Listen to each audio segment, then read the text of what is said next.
Hello and welcome to study IQ. मैं दिव्यांशी और आज मेरे साथ इस इंटरव्यू सेशन में जुड़े हैं वरद अष्टेकर, जिन्होंने Maharashtra common entrance test for law clear किया है।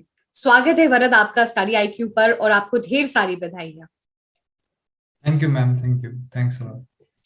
वरद, हमें पता है आप लॉयर बनना चाहते हैं। ये जो 5 ईयर कोर्स है जिसमें आप बहुत जल्द इनरोल होंगे और फिर आपकी लॉ की तरफ जो जर्नी है उसकी शुरुआत होगी। लेकिन मैं चाहती हूँ थोड़ा सा दर्शकों को अपने बारे में बताएं, अपना बैकग्राउंड। अभी आपने 12th किया है। मैंने अपना 12th कॉमर्स बैकग्राउंड से किया था। यही डिसाइड कर कि फ्यूचर में लॉ करना है। मोस्टली लोग आर्ट्स की तरफ जाते हैं, पर मैंने कॉमर्स लेके करने का डिसाइड किया।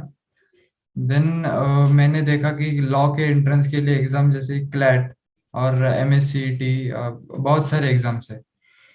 फिर मैंने फाइनली दो एग्जाम देने का डिसाइड किया। क्लैट, जिस पर मेरा प्राइमरी फुल फोकस था, और MSCT एज अ बैकअप मैंने रखा था।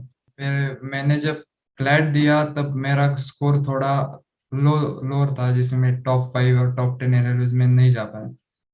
इसीलिए मैंने डिसाइड किया कि बच्चा जो एक डेढ़ महीना है उसमें सिर्फ डेडिकेटेड क्लैट की CET की स्टडी करूँ।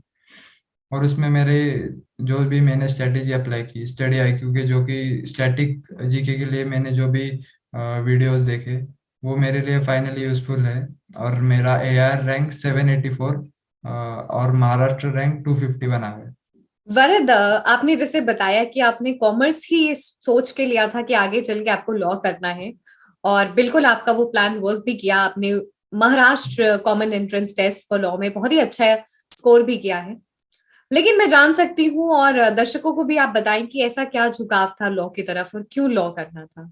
पहले तो फैमिली बैकग्राउंड में लॉयर्स थे। मेरा बड़ा भाई लॉ कर रहा है और रिलेटिव्स में बहुत लॉयर्स है। मेरे एक अंकल जज है। सो वो लॉ फील्ड का पहले से ही फैमिली में था। और सेकंड पॉइंट, मेरा भी उसकी तरफ इंटरेस्ट था कि कुछ हम पब्लिक के लिए भी कुछ लीगल तरीके से कर सकते हैं। जिन लोगों को लीगल सर्विसेज नहीं अफोर्ड कर नहीं पाते, उनके लिए भी हम कुछ अलग कर सकते हैं। ये दो मैं लेकर अब लॉ की एंट्रेंस की तैयारी की। जैसे आपने बताया कि फैमिली बैकग्राउंड था थोड़ा, और आपका फिर जिस तरीके से सोसाइटल आप देखते थे वैसे झुकाव बना लॉ के लिए।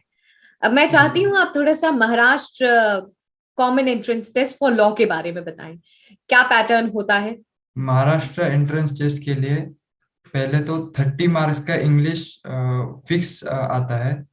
और आगे का जो रिमेनिंग 120 मार्क्स का ये होता है, ये रैंडम आता है। कौन सा भी इसका वेटेज अलग आ सकता है। पिछले साल तक ऐसा था कि फिक्स्ड वेट था कि 40 marks legal reasoning, 40 marks logical reasoning. This year it was different. Every हर बार सभी अलग था। सो वो थोड़ा डिफिकल्ट गया स्टूडेंट्स के लिए। ऐसा था लॉ का पैटर्न। वरुण, आपने जैसे बताया कि किस तरीके से पैटर्न है, थोड़ा सा और चर्चा करेंगे। लेकिन जो भी स्टूडेंट्स हैं जो लॉ के लिए तैयारी कर रहे हैं, अलग अलग एग्जामिनेशन लिखते हैं, चाहे वो क्लैट हो गया, चाहे वो BHU के लिए हो गया। क्या मैं जान सकती हूँ कि क्या स्टैंडर्ड प्रिपरेशंस में होना चाहिए ताकि आप अलग अलग एग्जामिनेशन को आप लिखें सेम प्रिपरेशन से? बेसिकली स्टैंडर्ड प्रिपरेशन में लीगल बेसिक नॉलेज हमें आना जरूरी है। लीगल रीजनिंग के लिए मोस्टली कॉमन लीगल रीजनिंग हर एंट्रेंस में है। सेकेंड पॉइंट, इंग्लिश के लिए रीडिंग न्यूज़पेपर आर्टिकल्स, कौन सा भी न्यूज़पेपर के आर्टिकल्स और वोकैब, ये इम्पोर्टेंट है। और लॉजिकल रीजनिंग, क्लैट में क्रिटिकल रीजनिंग आता है और बाकी एंट्रेंस में ट्रेडिशनल लॉजिकल रीजनिंग आता है। और ट्रेडिशनल लॉजिकल रीजनिंग थोड़ा आना जरूरी है बेसिकली। ये 3 कॉमन पॉइंट्स है हर एग्जाम। और सम एग्जाम में मैथ्स आता है और कुछ एग्जाम में मैथ्स नहीं होता। पर mostly maths basic of 9-10 standard is necessary. Varad, ये हमने जान लिया कि क्या स्टैंडर्ड प्रिपरेशन होना चाहिए। अब मैं इस एग्जामिनेशन के स्पेसिफिक आऊंगी। अलग अलग सेक्शंस हैं, आपने कैसे तैयारी की, अलग अलग उसके आप सोर्सेज भी बताइएगा और क्या स्ट्रैटेजी थी। पहले एग्जाम में सेक्शंस 30 मार्क इंग्लिश फिक्स्ड आता है, 30 मार्क्स का। उसमें बहुत बेसिक इंग्लिश होता है महाराष्ट्र सीईटी के लिए। मैंने क्लैट के लिए प्रिपरेशन की थी तो ये इंग्लिश मेरे कंपैरेटिवली इजियर गया था। सेकंड आता है लीगल रीजनिंग। लीगल रीजनिंग में हमें बेसिक प्रिंसिपल फैक्ट क्वेश्चन आते हैं। ऊपर प्रिंसिपल दिया होता है, नीचे फैक्ट दी होती है, उससे रिलेट करके ऑप्शन आते हैं। मैंने देखा है कि बहुत स्टूडेंट लीगल रीजनिंग के लिए ऐसे कुछ पढ़ते हैं जैसे सीआरपीसी, सीपीसी, जो उन्हें लॉयर होने के बाद जरूरी है। सो उतना ज्यादा करने की जरूरत, बेसिक लीगल रीजनिंग के बेसिक कुछ फैक्ट्स लिए बस हो जाता है। लॉजिकल रीजनिंग के लिए थोड़ा टफर साइड आता है Maharashtra CET. Logical reasoning, sitting arrangement, puzzles थोड़े डिफिकल्ट आते हैं, उसकी बहुत ज्यादा प्रैक्टिस की जरूरत होती है लॉजिकल रीजनिंग। नेक्स्ट आता है मैथ्स।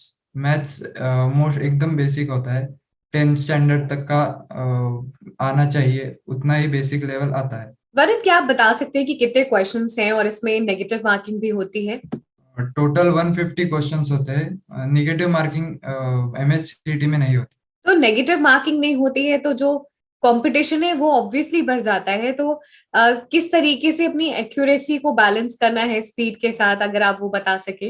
निगेटिव मार्किंग नहीं होती, इसीलिए हर क्वेश्चन हमें ऐसा ही तुक्का मारना जो आजकल होता है ऐसे ही नहीं करना। उसमें भी हम स्मार्ट गेसिंग कर सकते हैं। स्मार्ट गेसिंग एक अच्छा ऑप्शन होता है जब हमें क्वेश्चन नहीं आ रहा।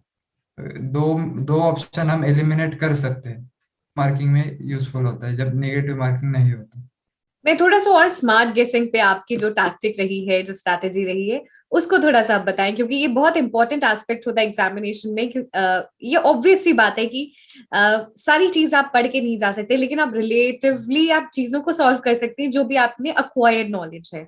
स्मार्ट गेसिंग इज बेसिक कॉमन सेंस पे बेस्ड होता है। हम ऐसे कोई दो ऑप्शन एलिमिनेट जरूर कर सकते हैं हर एमसीक्यू में जो इरिलेवेंट होते हैं। जैसे अब मैंने एक मॉक टेस्ट में देखा था कि हु बिल्ड ताजमहल।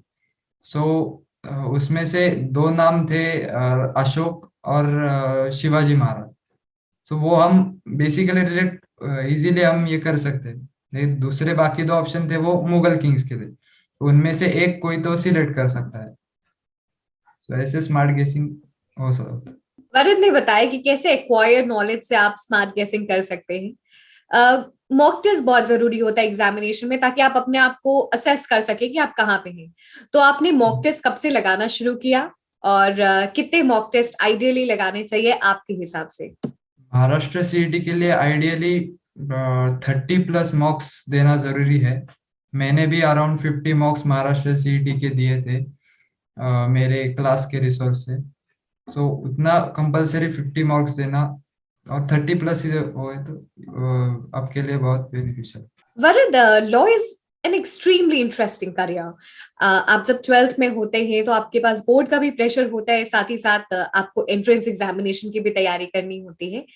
तो कैसे आप मैनेज करते थे अपनी पढ़ाई को अपने एंट्रेंस एग्जामिनेशन के साथ?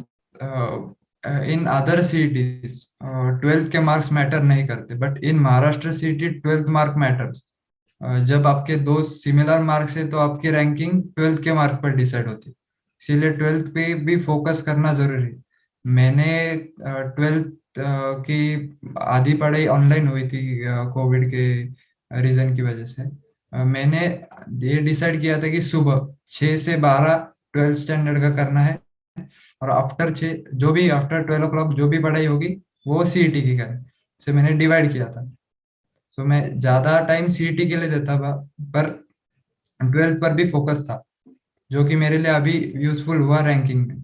वरुण, जैसे आपने बताया कि किस तरीके से आप अपने समय को अच्छे से यूटिलाइज करते थे, और ये बहुत जरूरी है सभी स्टूडेंट्स को, क्योंकि अगर आप कुछ गोल लेकर चल रहे हैं तो आपको पहले से ही समझ लेना है, और smart smart study, smart tactics वो ऑब्वियसली अपने टाइम टेबल में इंक्लूड कर लेना है।